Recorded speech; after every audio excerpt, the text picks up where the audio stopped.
Okay, so last session we talked about business strategy and uh, different aspects of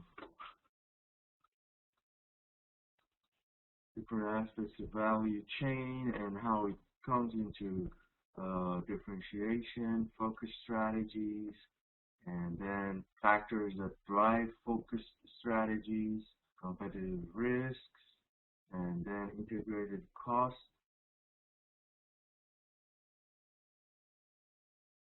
then integrated cost leadership, differentiation strategy.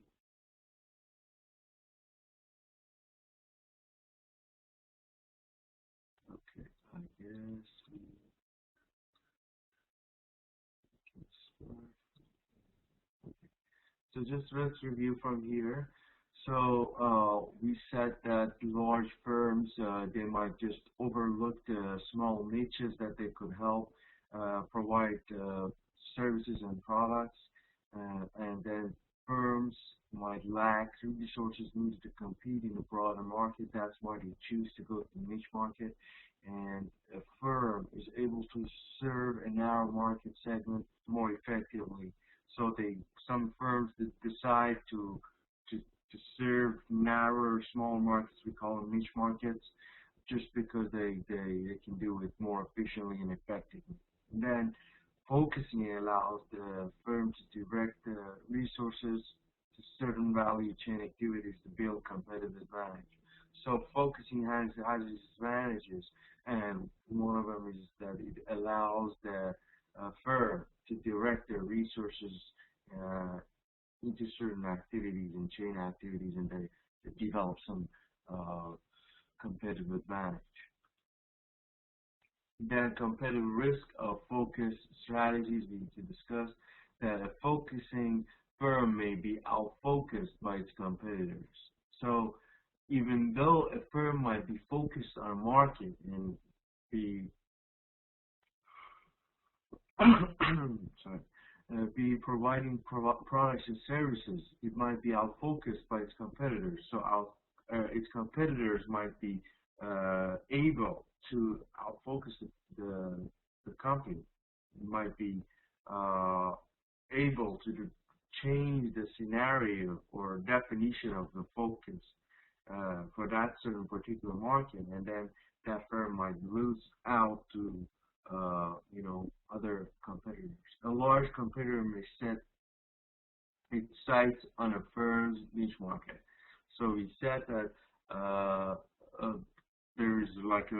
sometimes they're big, large, and powerful competitors, and they set their sights on a firm's niche market. So they focus on those niche markets and they try to beat them now. Then customers' preference in each market may change to more closely resemble those of the broader market. Sometimes the preferences of the customers may make the company move towards a broader market. So sometimes, let's say you're providing services to customers, it's a niche market, but your own customers, they expect you to move into a broader market, and because you want to keep your customers satisfied, you try to move into that direction. It's not that we always do exactly what customers want.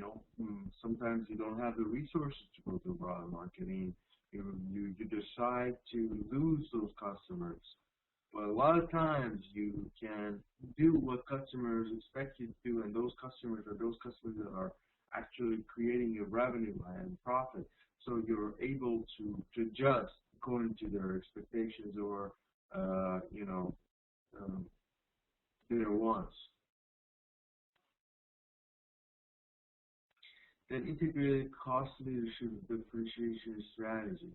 So a firm that successfully uses as integrated cost leadership differentiation strategy should be in a better position. Adapt quickly. So we discussed at the center of the grid, which is cost leadership and differentiation, which is a hybrid approach. it's the firm successfully uses all these benefits of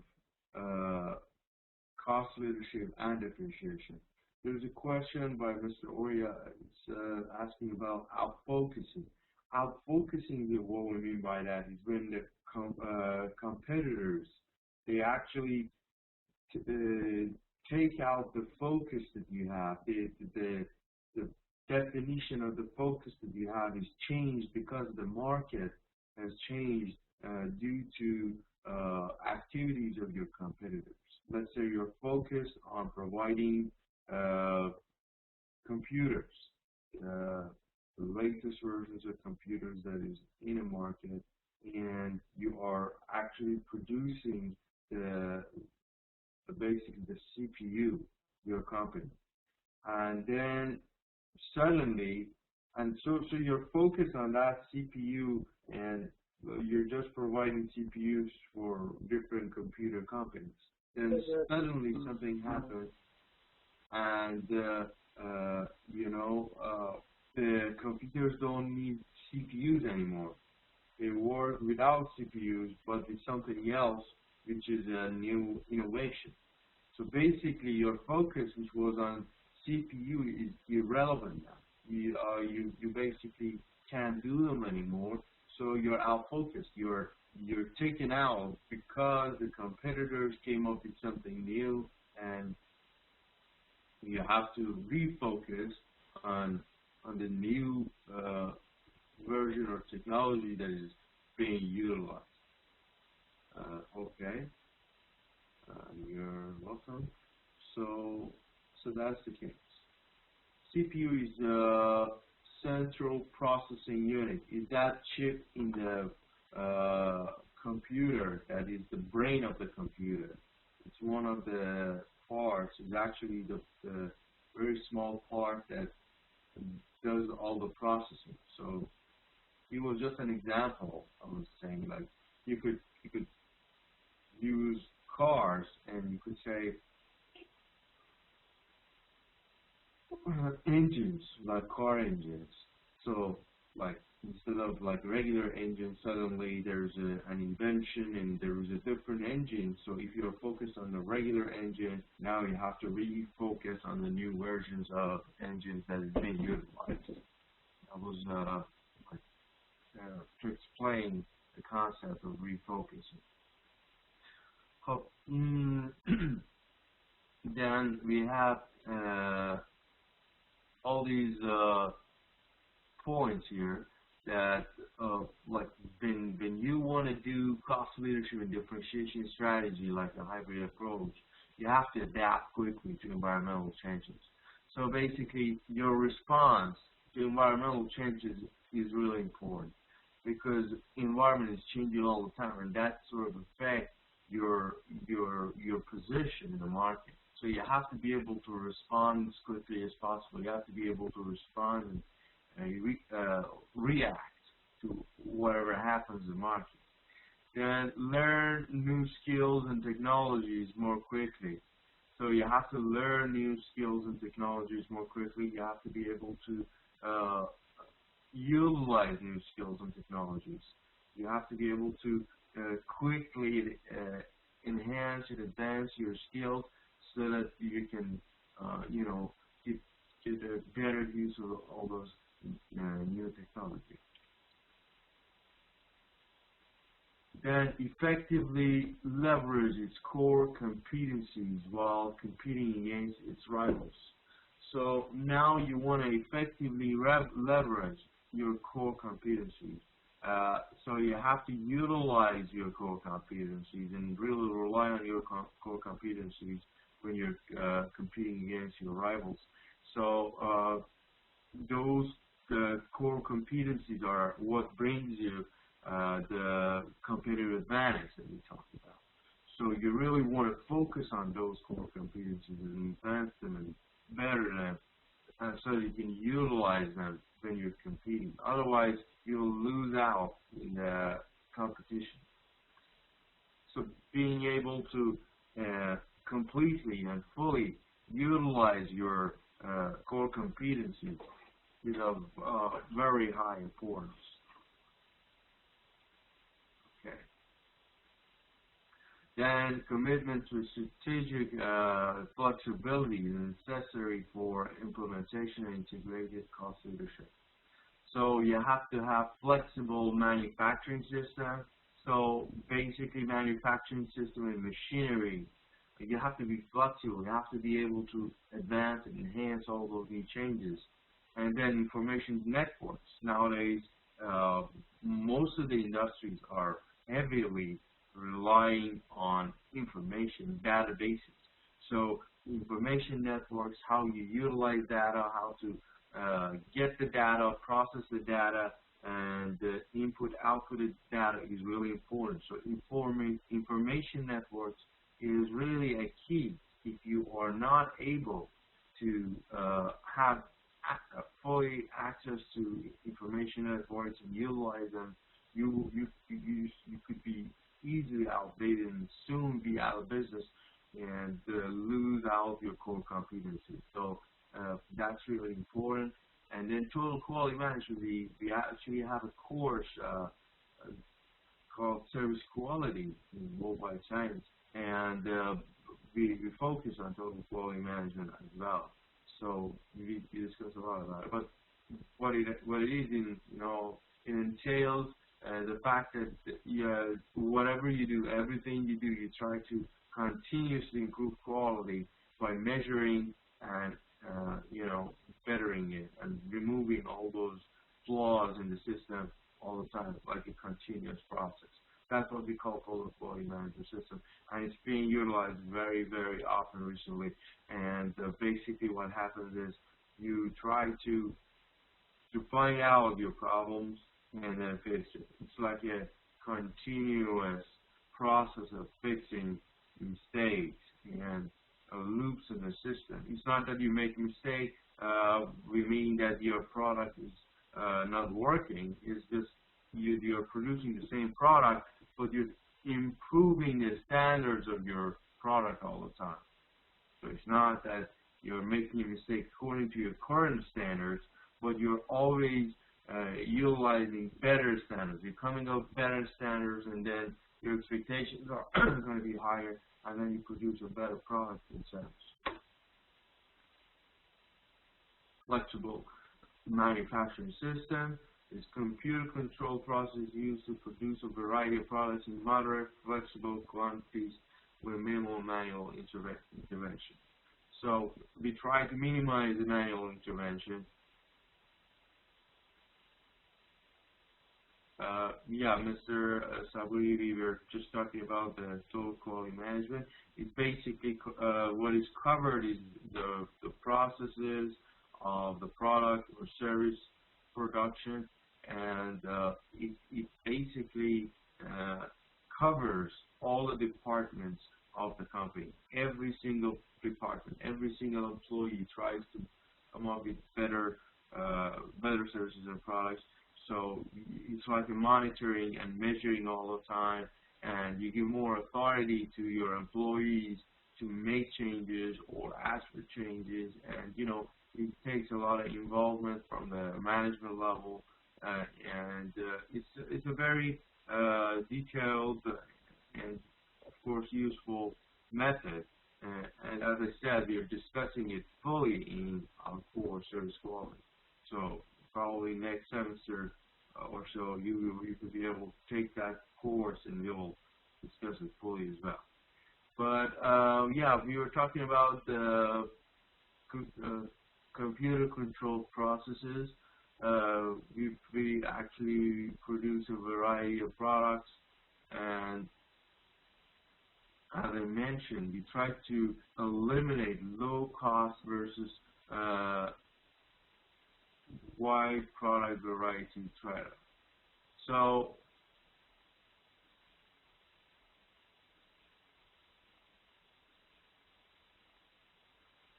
in this system, your goal, your intention, what you have in mind is that you are trying to take away the concept of low cost and then come up with the wide variety of products. So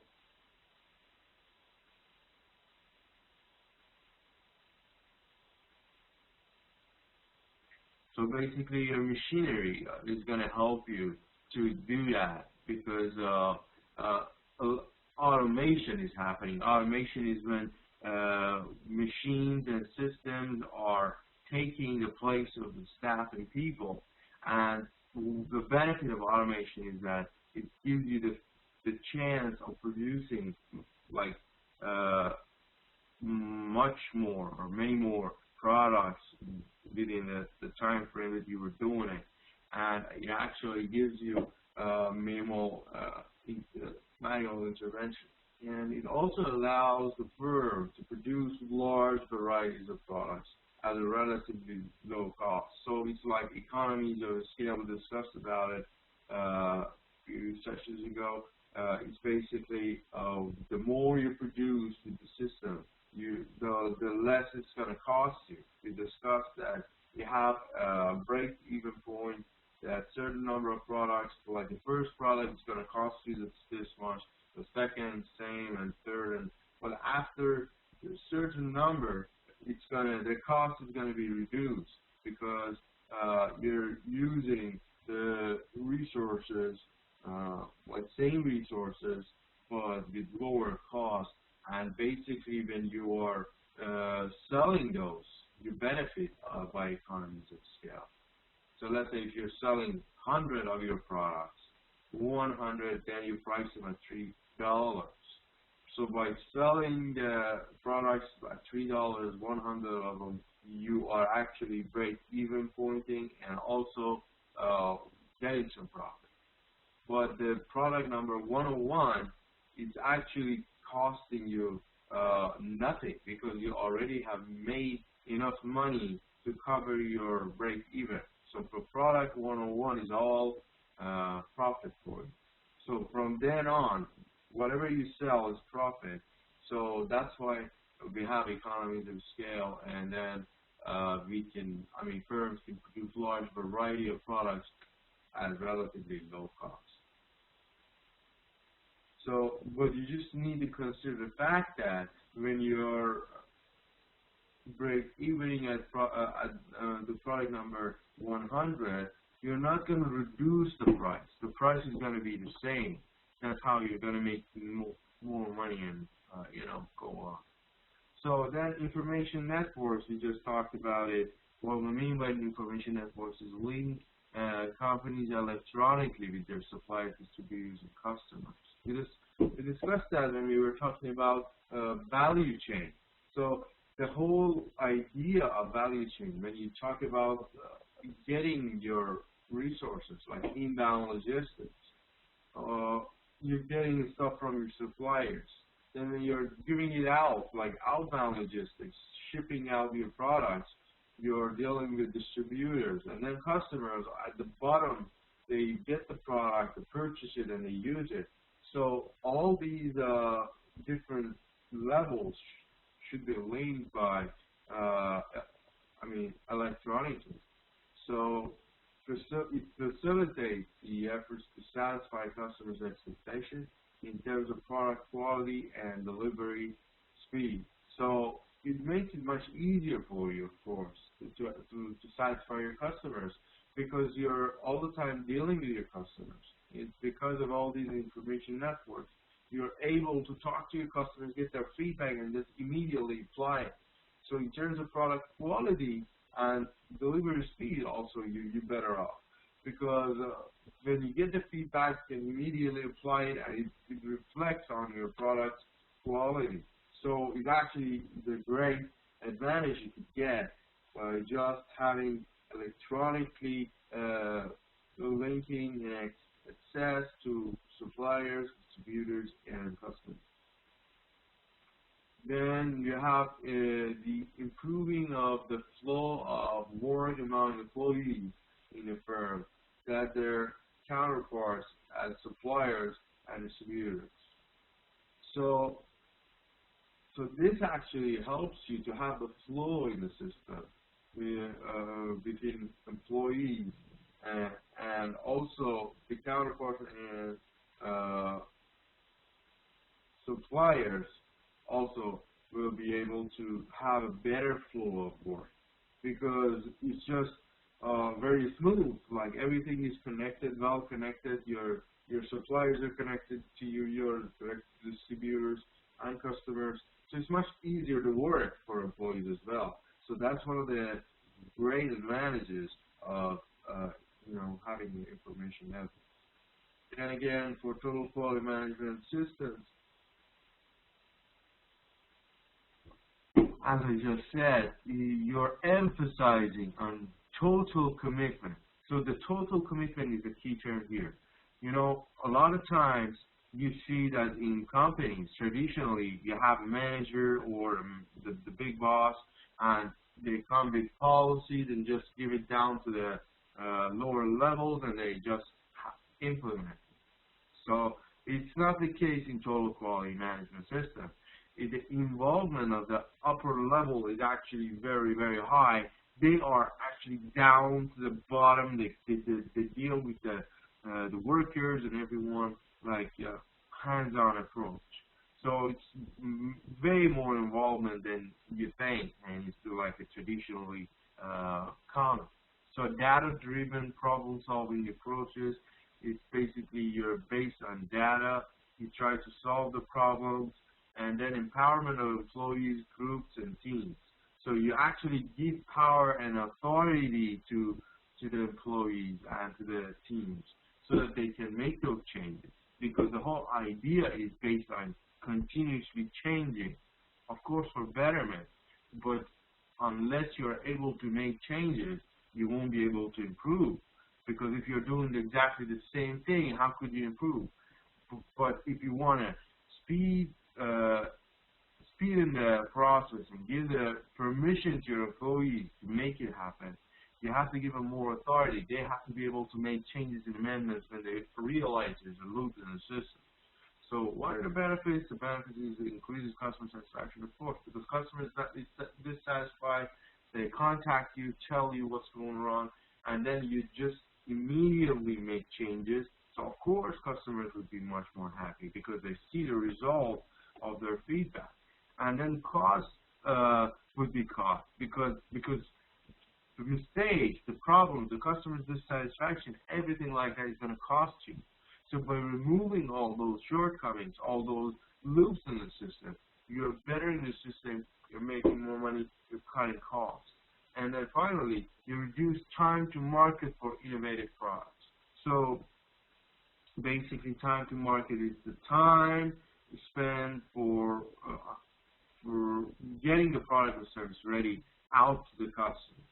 So by being able to do total quality management, you'll be able to reduce that time. So from the time you start processing and working on a product, you start working on the resources to get the product, the final product, the time would be short because of total quality management, because you're fixing all those loops and problems, and it will be reflected into your performance.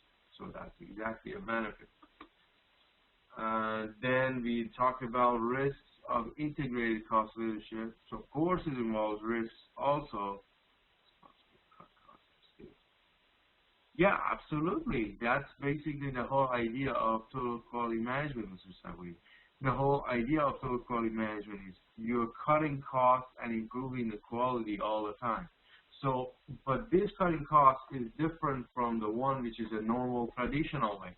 Because normally companies, when they reduce their costs, they cut advantages or features of the product. Let's say you used to give out cars for certain, like $20,000, this type of car that you were producing would cost you. But when you want to cut costs, you remove some of the features of the cost, and you still provide it for $20,000. But total quality management is not like that. Total quality management concept is it's basically you are taking out the problems, the loops in the system that when you're, for example, you used to make your parts and that will, for example, take you like certain few days, right? So if your automation, your system helps you, and let's say your quality management system helps you to save a couple days. So that couple days is you're saving couple days of labor, couple days of electricity, a lot of things, and that's just cutting your cost, but your performance is actually getting better and your quality is getting better.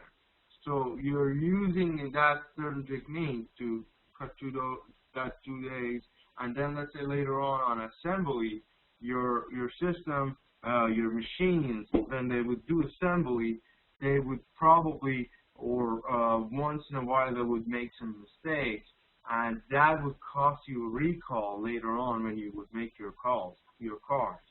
So if you find that problem, if you find what is that fact that is causing you all those problems and fix it, it'll cost you the recall, and of course it improves the quality of the cars also. So as you can see, you're not cutting costs in the sense of producing less product or service, but you're cutting costs with being more effective and efficient. And you're doing that by monitoring and measuring your performance all the time. So that's total quality management. Okay, I hope you got your answer. So, and then becoming stuck in the middle is lacking the strong commitment and expertise of companies first following either a cost solution and differentiation strategy. So, of course, this concept is kind of outdated. It was like back in the day when you had to be a cost leadership or basically differentiation strategy company. And if you were stuck in the middle, it was considered bad. But nowadays, most of the companies are actually stuck in the middle, which is a hybrid approach. Some parts of cost leadership, some parts of differentiation, which is like they have them both, and that's the common scenario for most of the companies. Okay. So just before we go to the next chapter, next topic, is there any questions? Any comments or questions before we start?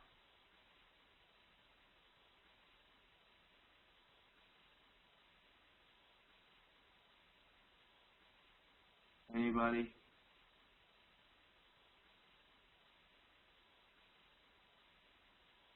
Okay. So we can start.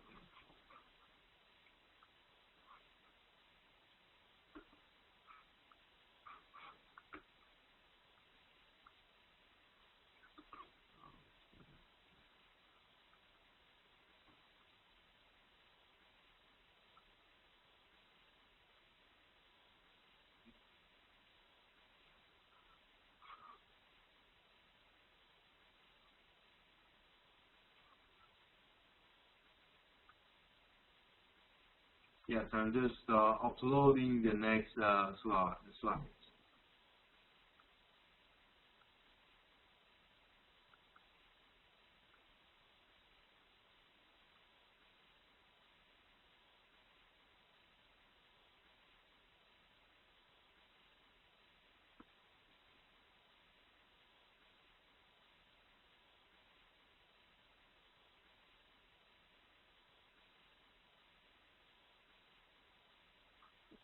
Okay.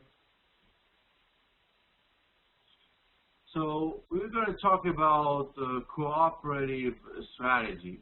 So what is actually cooperative strategy? It's a strategy in which firms work together to achieve a shared objective.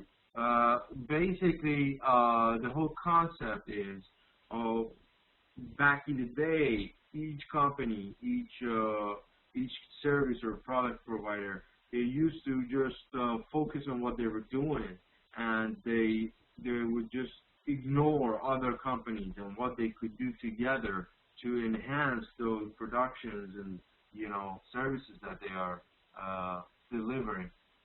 So, but now it's totally different. Now it's you try to come up with a strategy to work together and come up with shared objectives. Cooperating with other firms is a strategy that creates value for customers and exceeds the cost of constructing customer value in other ways, and finally it establishes a favorable position relatively to competitors. So as I said, working with your other firms, it could be your competitors, or it could be your basically distributors or service providers, or those that are distributing your products. So it could be any of those. So working together is not just necessarily internal, but it's actually covering the other companies. So it used to be not that common, but now it's very common. So you create value for customers, you see the cost of constructing customer value in other ways.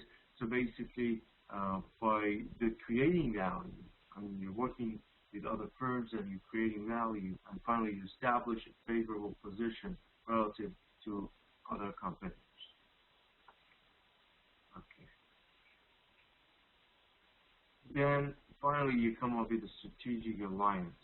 So a primary type of cooperative strategy in which firms combine some of their resources and capabilities is to create a mutual competitive advantage.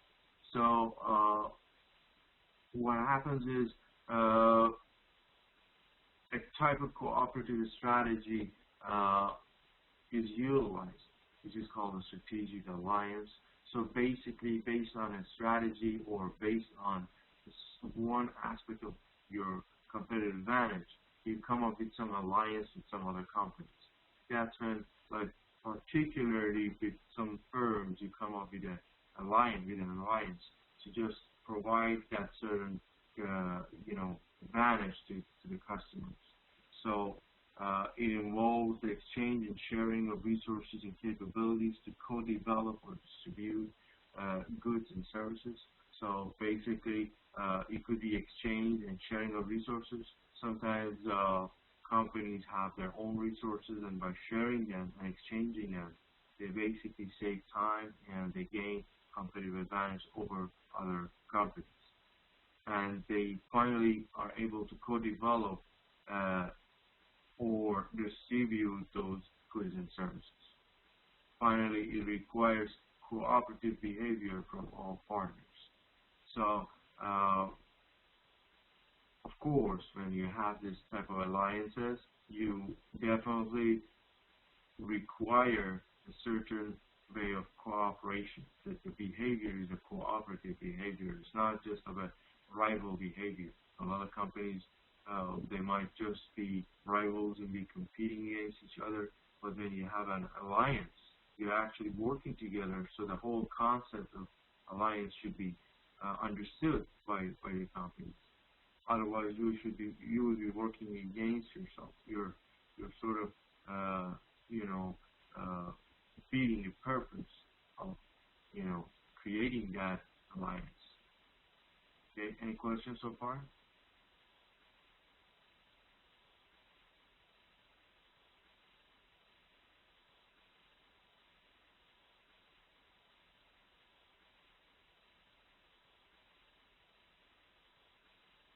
Okay, since there is no question, let's go to the next slide. So what do we mean by strategic alliance behaviors? Examples of cooperative behavior known to contribute to alliance success. So some of the examples is actively solving problems. So the behaviors that we just talked about that are required to have a successful alliance, one of them is actively solving problems. So of course, when you're cooperating and working with another company as an alliance, you are facing problems all the time. But the behavior of being able to solve the problems, look for the solutions, and get it done process is really important. That's the behavior you want to enforce. Being trustworthy is another. You have to be, able to trust your other party, and the other party has to be able to trust you. You know, when you promise something, when you take some part of the production or service, you have to be able to render those services. You have to be able to deliver what you promise, and you have to be reliable. And what you say and what you do have to be in line with each other. And then consistently pursuing ways to combine partners, resources, and capabilities to create value. So as we discussed, and I'm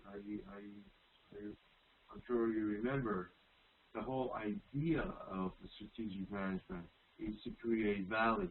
We talked about it as that this is a new era of business, that we are not just offering the products anymore. We're not just offering the services anymore as companies or organizations. We are actually giving value to customers. We are adding value. So that concept of value has to be also reflected in your alliance.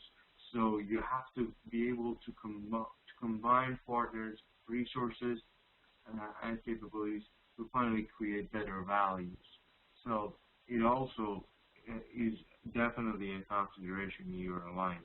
So adding value and how to come up with strategies to do this. So competitive advantage developed through a cooperative strategy. It's called collaborative or relational advantage. So this is actually a very cool definition that we do have our own competitive advantage, which is based on our core competencies.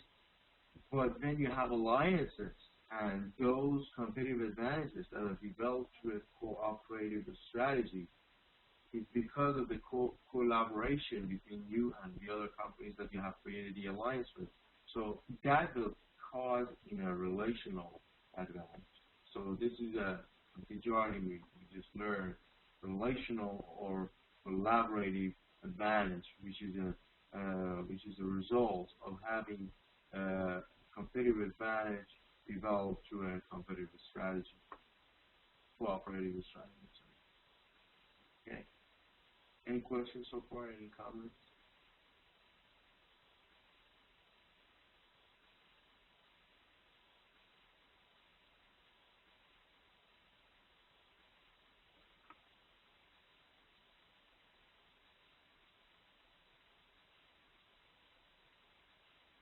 Okay.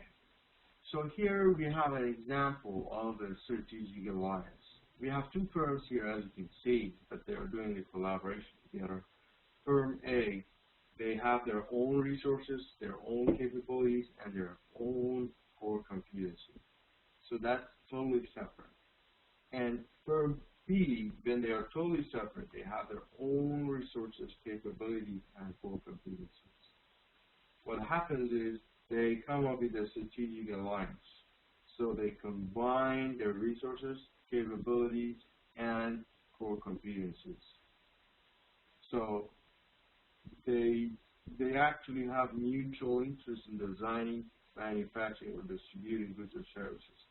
So when that combined resources, capabilities, core competencies will end in a collaborative or relational advantage. So it's exactly the explanation of, or the picture of what we were just discussing, explaining. So you might question the fact that why would they do that? I mean, they have their own resources, they have their own capabilities and core competencies, so they could just do that on their own. Why would they have to come up with a strategic alliance? So that is actually, it could be a lot of reasons. Sometimes there are companies, they are going overseas, or they're attacking a certain market, and they believe that they cannot do it only on their own. They need some help and support. Probably they need some resources, they need some capital, they need some funding. So the two companies, or how many companies that are involved, they just get together and they combine their resources, and they target that market, and then they also target their capabilities. One of the firms might be, let's say, more advanced in the sales part. One might be more advanced in the manufacturing side. So when they combine those capabilities, the final alliance that is created has a better sales and let's say production than separate from each other. So they together can perform better, and they create core competencies and get competitive advantage. And in this alliance, you are actually pursuing mutual interests. And by designing and manufacturing and distributing goods and services, you're pursuing those mutual interests. As you can see, it's quite clear and self-explanatory. It happens a lot in businesses, and a lot of corporations are going for strategic alliances. So let's say when they are going to a certain market, when they are struggling with certain issues or certain problems, they could last for a long time, they could be short period of time, so it depends on the purpose of a strategic alliance. So any questions or comments?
Okay, good.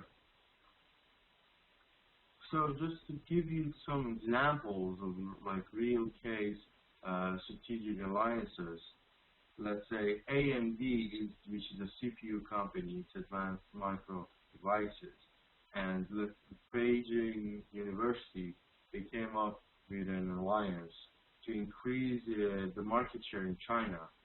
So AMD actually recently formed an alliance with the founder group, which is at Beijing University, and they basically the universities making and selling computers based on AMD's 64-bit microprocessors, while AMD sees this move as a way to make a new start in its business in China. So as you can see, AMD, which is a CPU company, was trying to come into China. I mean, they are already in China, but like in that certain target market, so they utilize Beijing University. Or let's say Yahoo and Sina. Sina is a mainland internet portal, and Yahoo, they teamed up together to offer auction services in China. So as you can see, like it happens a lot when people are going into like different parts of the world, or different markets are targeted. So they basically choose one local business, and they make an alliance so that they can actually do it more efficiently and effectively.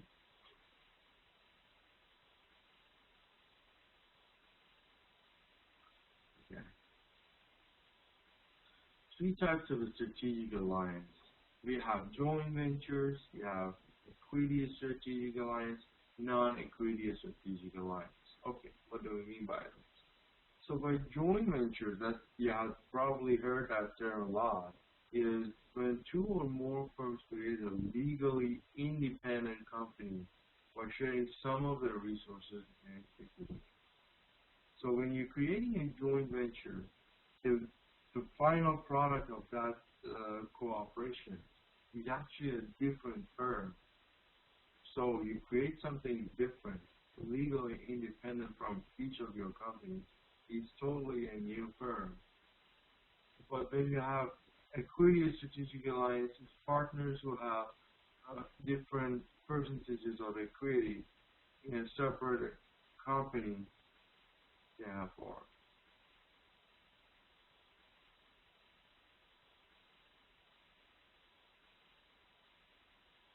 So as you can see here, the first one and the second one, the major difference is on equity.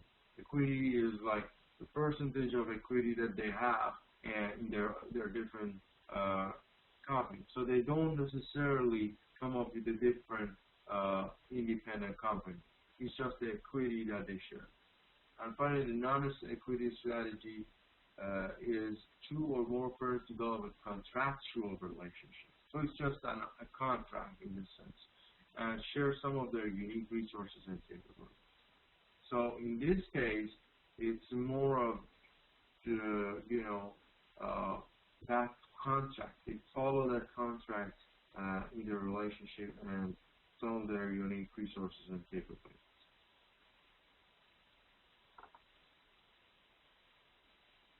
Okay. Any questions here?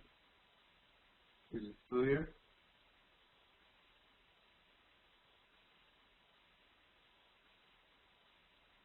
Okay, that's good.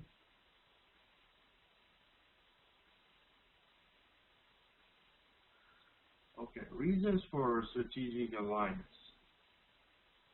So what are the reasons that cause you to do actually strategic alliance? So one of the reasons is when you have a slow cycle in the market and you come up with a strategic alliance. The reason is because you want to gain access to restricted markets, like the China example, or you want to establish a franchise in a new market. So you want to establish a franchise there. That's why you do that. Or you maintain market stability, establishing standards. So in order to maintain those certain standards, you have to team up with another company to be able to keep those standards, maintain them, or even sometimes improve them. Then fast cycle market is when you speed up the development of new goods or services. So in this case, the whole purpose of teaming up in another company is to speed up the process. You want to do it faster. So you probably had a good inbound partner who would take the product into the process, starting the process, but in the middle probably you had a lot of delays. So by teaming up with that other company, your processing would be better because they probably like that department that you were experiencing slow cycle, they are much faster. So teaming up together and working together, you can do it faster together. And then you can speed up the new market entries, like the China example. If the company, the AMD, wanted to enter the market on their own, it would take them way more time than when they team up with a local company. And so, of course, the cost is also involved. So the less time is used in order to enter that market is less cost. So it's actually very beneficial. And then maintain market leadership. Sometimes you have the leadership of the market, but you want to maintain that, otherwise you lose it. So you want to keep up rendering certain services and producing certain products, and maintaining that leadership in the market gives you the benefit of doing that. And then from an industry technology standard, so industries, of course, they have their own standards, and by having alliances and forming alliances, you also, get the ability to meet those standards. And of course, the technology standards are also enhanced because the technologies you had is merged and used and is used along with the technologies of the other firm. So together you have more technology and more resources in order to advance them or use innovation to better them. And share risky R&D expenses. So a lot of times we discussed about it that the research and development, which is abbreviated as R&D, is very costly. You have to spend a lot of money to research on a project, and you're not even sure if it's going to pay or not, if it's going to work or not. So when you create alliances, this R&D expense is actually divided into two. So instead of, let's say, you're spending like $300,000 on R&D, now you're spending half of it because the other part of the alliance will take in the other 150, and then you both can focus on the research and find out if the project works. So if it works, it will for sure give you less profit in the beginning, but then you keep on growing and increasing. It would be like limitless.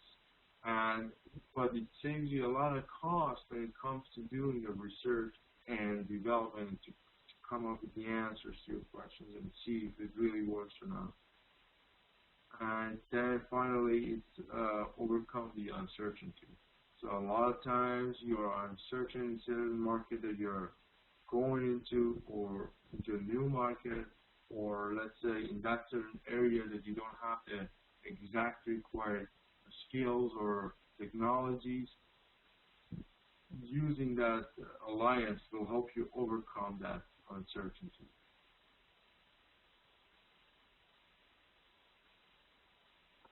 Okay. Is there any questions so far?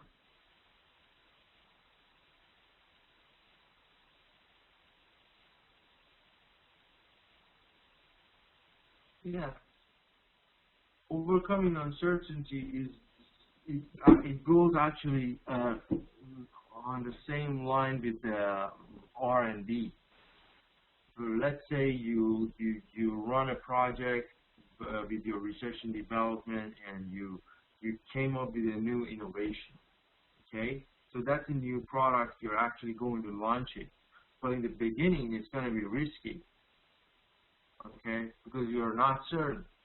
But having an alliance helps you to, first of all, share that risk with your other partner, other party, and then also there are more people involved in doing the research. You have more skills involved, and more skillful professionals are involved and are able to dig into the project and also get you insights.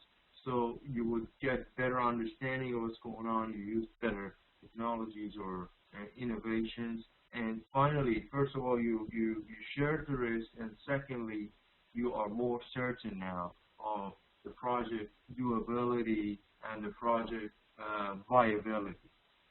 So as you can see, there is absolutely a point here to have an alliance, because first of all, you're dividing your expenses, you're sharing them, and you're benefiting the results, but like it's more results, because instead of just you and your company working on that, there are two companies or how many alliances that you have, they're all working on it. So it's much faster, easier to get the answers and the innovations you implement. Okay. Oh, sure, absolutely. And then a standard cycle, I mean, it's not either just slow or fast cycle that causes to go for strategic alliance. Sometimes it's standard cycle of the market, but in the case of a standard cycle, when we come up with alliances, we get market power. So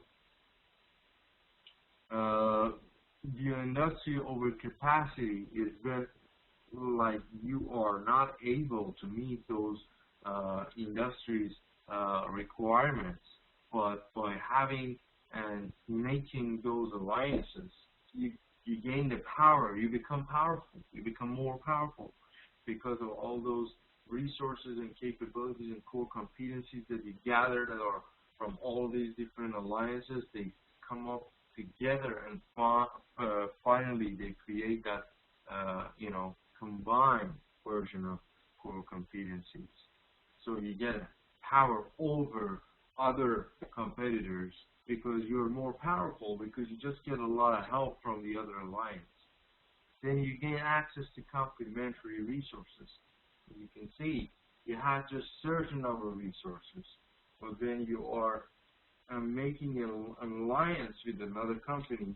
You are actually able to utilize their resources as well. So it's benefiting you very much. And you establish economies of scale. We just talked about it in like the beginning of the session about economies of scale, how it's going to work. So after a certain number of products that you use, you have already paid or earned your break-even point. You have already made enough money to cover your costs. So from then on, it's only like revenues and profit. So basically, by economies of scale, because of all those resources and capabilities and core competencies that you gain from the other alliance, now you're able to go and tap into economies of scale and make more money. And then you overcome the trade barriers. What it means is that when you want to do trade, especially internationally, there are always barriers to entry. Let's say when you want to export to certain country, you want to export to China, you want to export to Europe or anywhere, they have their own rules and trade routes. But then you set up an alliance with a local company in their region that you're going. If you're going to China, you just find a local Chinese company. I mean, you just don't do it by chance.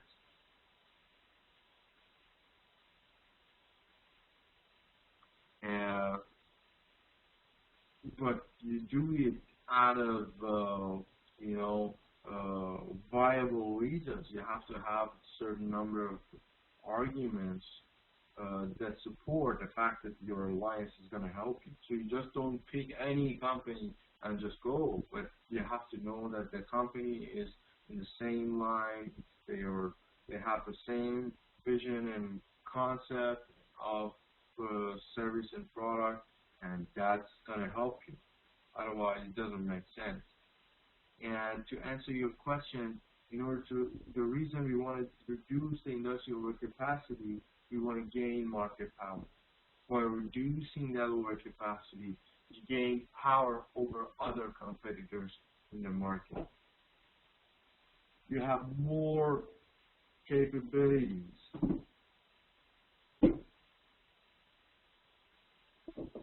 And then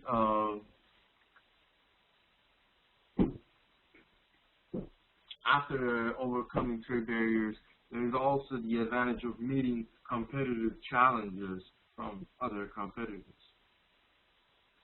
As you know, when you're competing with other companies, there's always challenges. There's always challenges brought to you by other competitors or rivals. So you having that alliance, you're stronger and more able to respond to those challenges and actually, overcome those challenges. And pooling resources from very large capital projects. So as I said, you and your partner or partners, you all have your own resources. But when you combine, when you create that alliance, you actually are able to pool those resources together and are able to benefit from it. And then finally, you're learning new business techniques. So because sometimes you have your own technique, you're like company A, and then you have your own technique, but actually having the alliance is actually a way of educating and learning the techniques that you don't have. Let's say the other partner, they have the techniques that you're looking for, and by making those alliances, you're actually making it possible to advance your techniques, to actually learn from them. We competitive challenge from other competitors. I'm not sure if I understand your question, Mr. Horia. What do you mean by meeting challenges from other competitors? I mean, what do you exactly mean? Are you just questioning about that bullet point which says meeting competitive challenges from other competitors? Do you want me to explain it more, or because what it means is, oh, okay. So meeting competitive challenges from other competitors, when you alone are competing with other competitors, there are a lot of challenges brought to you by those competitors. Sometimes those competitors might challenge your productivity, might challenge your services. They are offering better services, let's say. A faster lead time, which means the production ending into delivery. So all these are challenges to you. But when you make an alliance, because you pool your resources and capabilities, you might be able to do it faster. You might be able to cover more. You might be able to improve your lead time. So in a way, you're responding to those challenges, but it's easier because you're using the other partners' resources as well, their techniques as well. So it's like two of you against the rest instead of one of you as before. So it's easier when there's more together than just one alone. Are you following? Yeah, so that's how you're gonna do that. Alliance, if you remember in our first session, I discussed the fact that business strategy is a war term. It's actually coming from, we do have the capacity, of course, but alone, it might take us too long, and by the time we are able to do that, it's too late already. You're beaten down by the competitor. You have lost your customers. So strategic alliances are actually strategies for you to speed up the process. So what I was saying to you is that if you remember, I said business strategy is actually, the term strategy is coming from war. Like back in the day, like during the Empire's War, they would use strategies. And alliance is also a war term. A lot of times when there's a war, like World War II, basically, the Axis, which was Italy and Germany, they were sort of trying to get the world, There were other countries that were also involved, but the main two countries were Germany and Italy. But other countries, they tried to beat them down by creating an alliance. So by creating that alliance, they all fight together against these countries that were the Axis. As you can see, Japan was also part of it in Asia. So these three major countries were trying to fight the whole world. So the whole world, actually, they created an alliance. That's why they call them allies, and they tried to fight them back. So the same concept actually applies to companies. There might be some giant companies out there, let's say Microsoft, and a lot of small companies might just create alliance together to fight back. So you can see, it's a kind of war concept. Sure. Okay. So business level cooperative strategies. It's a complementary strategic alliance is either vertical or horizontal.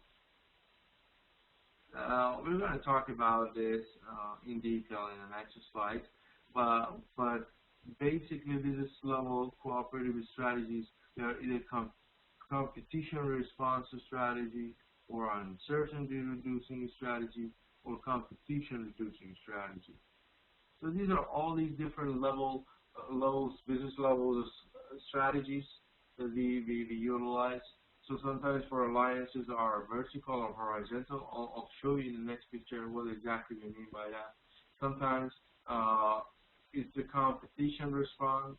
Sometimes it's uncertainty that we just talked about. It might be your R&D or new product that you're launching and you're not sure if it's going to work or not. That's why you come up with this strategy, which is the alliance, so that you are able to basically realize if it's going to work or not. And then finally, competition. As I mentioned, there might be competition around you and you want to beat that.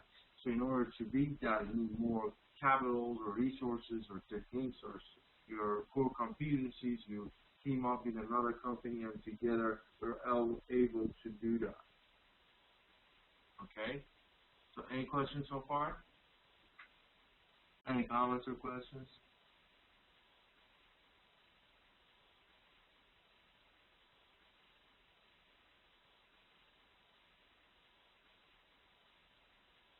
Okay, let's go to the next slide then.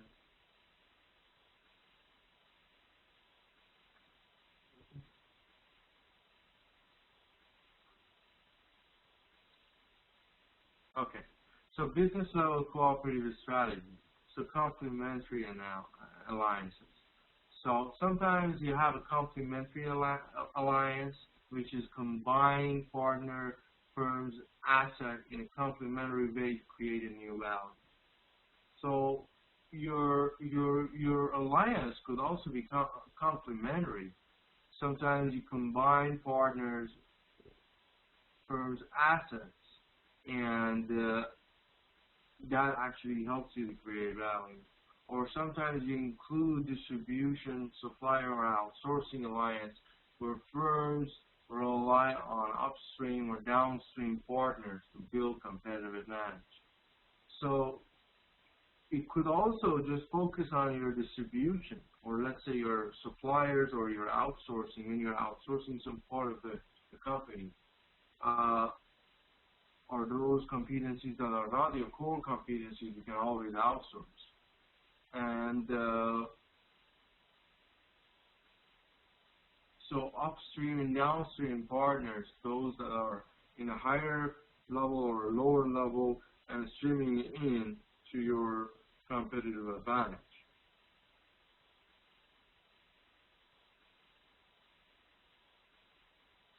So to give you a clear idea, when we say vertical complementary strategic alliance that I said we will discuss in detail, as you can see, these two value chains are value chains of two different alliances.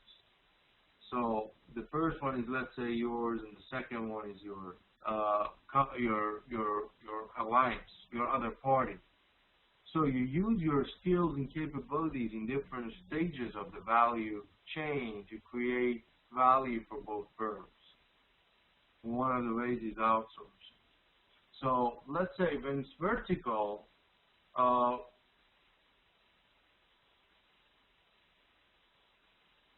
let's say the procurement or services or marketing and sales, it could be any part.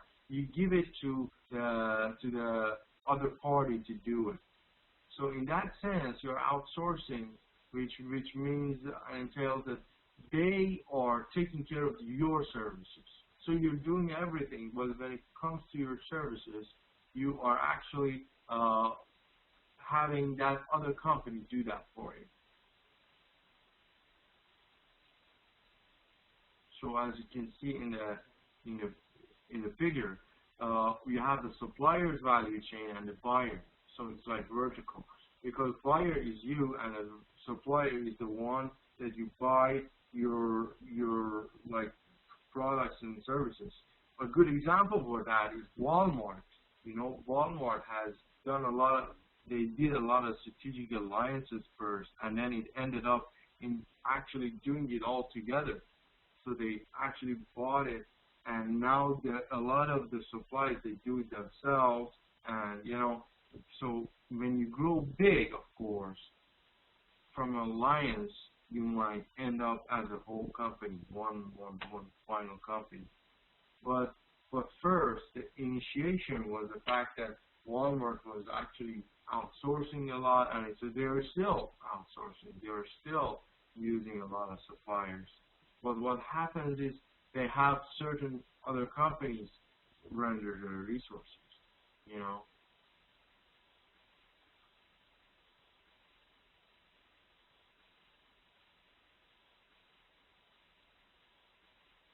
Okay. Are there any questions so far? Questions or comments?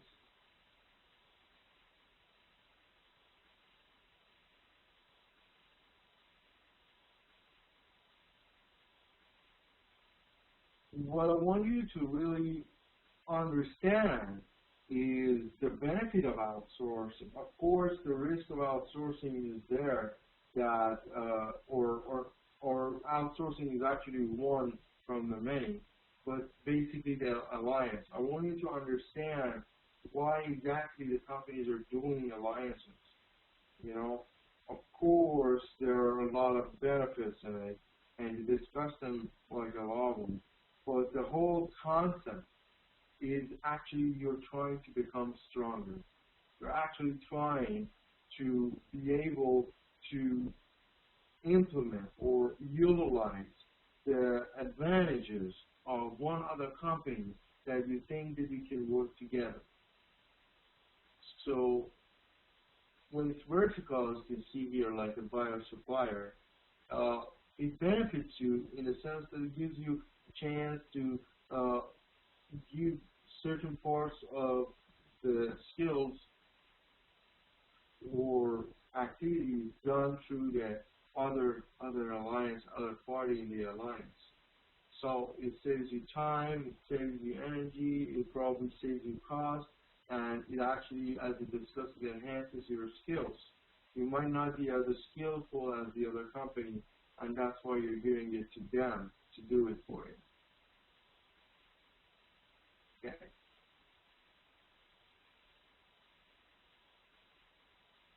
So I don't want to go to the next one. I want to stop here, and because I don't want to confuse you with a lot of different concepts. I want you to be able to digest the concepts one at a time. So we want to stop here, and we're going to have our task in the class. But before we do that, I want to make sure you guys are all following and you know what you're talking about. Are there any questions for you? Anybody has any questions that you want to re-clarify or you want me to explain again for you?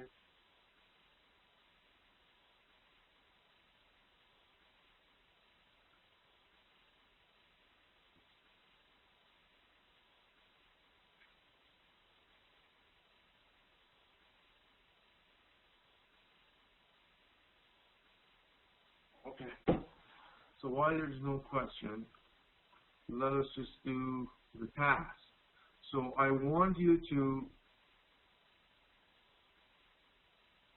describe one alliance in your own company, organization, and if you can't think of any, in a company that you know, and tell us how that company benefited from it. So I want you to describe a strategic alliance. If your company did it, it's great, it's much better. If your company or organization, you did an alliance with another company, that would be awesome. That's what really helps us to be able to realize and actually pinpoint the theories we're talking about in our own work environment. That would be the best. But if you can't think of any, if you think that it's not happened yet or not yet, then you can come up with an example from other companies that you know or probably worked for before, and tell us how you benefited. You know, I take it back to this picture here. As you can see here, you have your own resources, capabilities, and core competencies, and they have their own, and then you combine your pursuit of mutual interest, and you know, you created that as strategic alliance.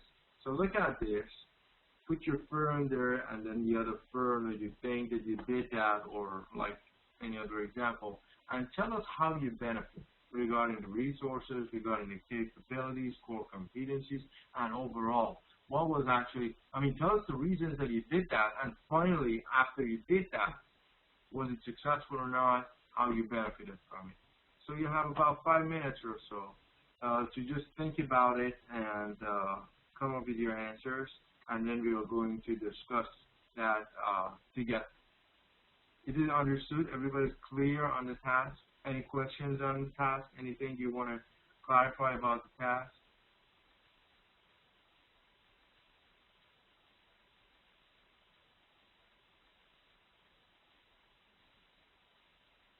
No questions? It's clear? Okay. So your 5 minutes just start now. Please go ahead and start working on it, and we'll discuss it in 5 minutes.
Okay, so for Mr. Oreo, we have your company and a local radio station were an alliance in a project. You are producing a radio program and a radio station were broadcasting the program. You're being paid by a donor and we were paying the radio station for that spot. Okay, very good. So, for the radio station, what exactly, so you were being broadcasted, you were basically talking about your product. Is that what you were doing, Mr. Oreo? Okay. So this would not necessarily be a strategic alliance because you paid them and they just gave you a slot in radio station. You basically just talked about your products. This is more of a marketing technique. What we mean by alliance is actually you give certain part of your activities to another company and they'll do it for you, or you and that other company create something together. Toshiba company, Toshiba firm, we believe that a single company cannot dominate. Toshiba's approach to this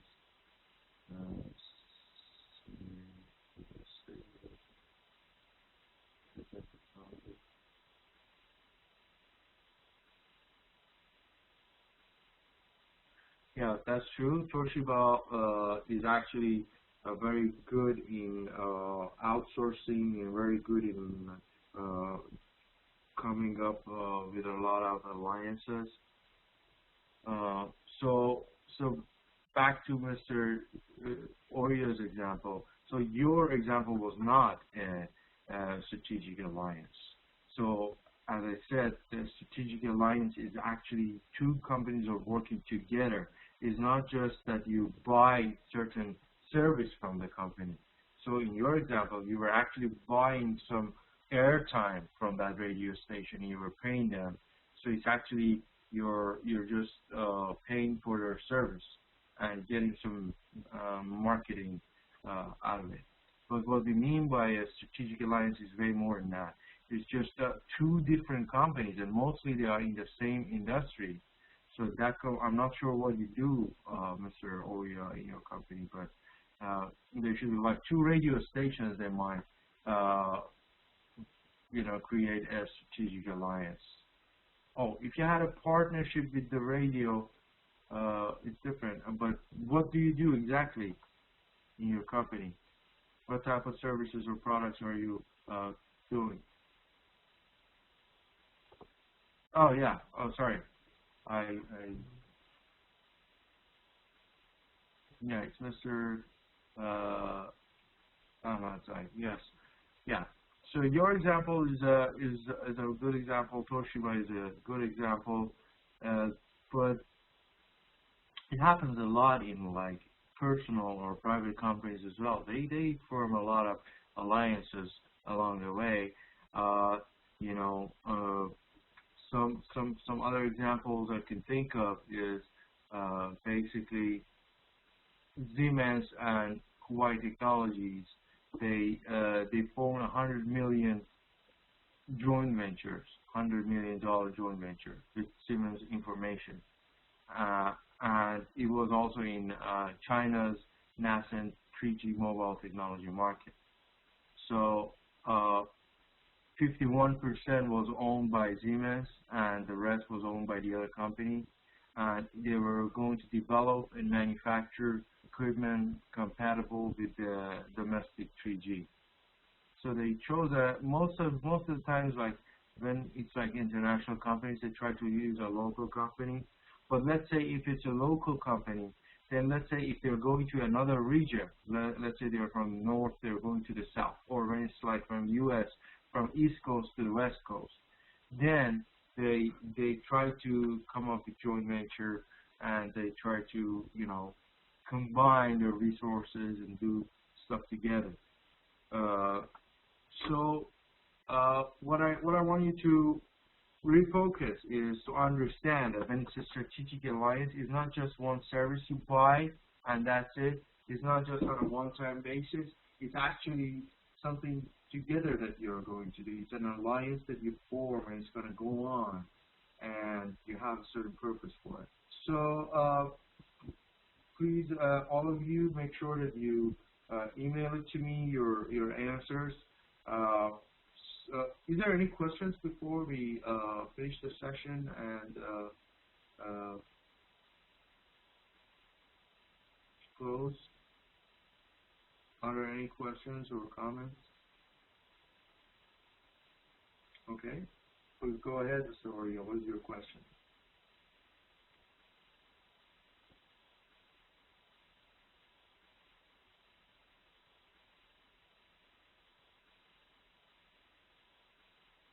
Oh, it's clear. Oh, okay. So, not received. Okay. It should be on your MLS. I wonder why you haven't received it. What I will do, I'll contact the admin today, and you could also do that. You could absolutely ask them, and they'll instruct you to do that. You can ask it on your Facebook page or email Mr. Reza or Saeed, or call them. So they show you how to use MLS and how to use LMS, and how to get to the slides. But I just double check with them. Yeah, I can do that. I'll send a generic mail and send all the slides to you all today. I can absolutely do that just to make it easy. But please contact them and learn how to do it, because it's really helpful for future. Yeah, ask them how to do it, and they'll show you. Yeah, they probably don't email it to you. They upload it there, and what you do is just go there and then download it yourself. So if you're waiting for them to email it to you, that's probably why you haven't received it. On LMS, you go there, you log in with your username and password, and then you just download it from there. But I just emailed it to you all so that to make sure you all have it. Okay. So thank you, everyone. Thanks for today, and you have a nice evening, and I'll see you next week. Take care.